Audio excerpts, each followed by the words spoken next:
There are 950,000 people with a cognitive or physical disability in the city of New York. So we are trying to open up our arms to that patient population and let them know that they have a place to call their dental home.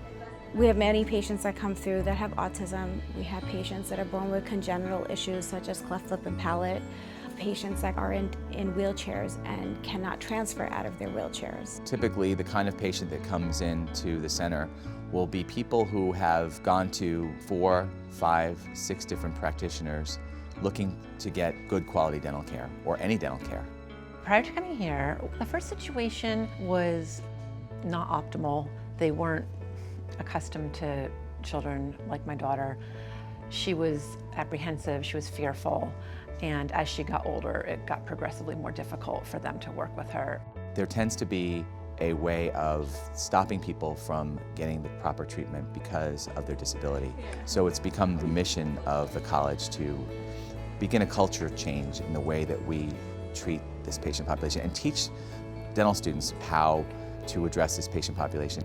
I thought that I was going to see more patients in like papoose boards being strapped down, but here they've shown us how there's other techniques to treat patients with intellectual disabilities in a dental chair. We train 10% of the nation's dentists here at NYU, and every one of our dental students will be rotating through for at least 6 weeks each year. So we can teach them how to deal with this patient population in the best of ways. NYU has given us the knowledge to treat patients in our own practices because of these clinics. It starts in the reception area where there's like the multi-sensory room to calm them down, and we bring them into the operatory, and those same like sensory experiences are also in the operatories. I used to have anxiety to the other dentists that I went to because like here I don't feel as much anxiety.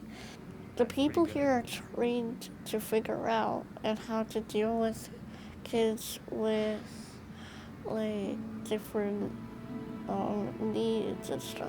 Thank you. Doing a great job. Brushing's amazing. It's hard going through life for her, being different.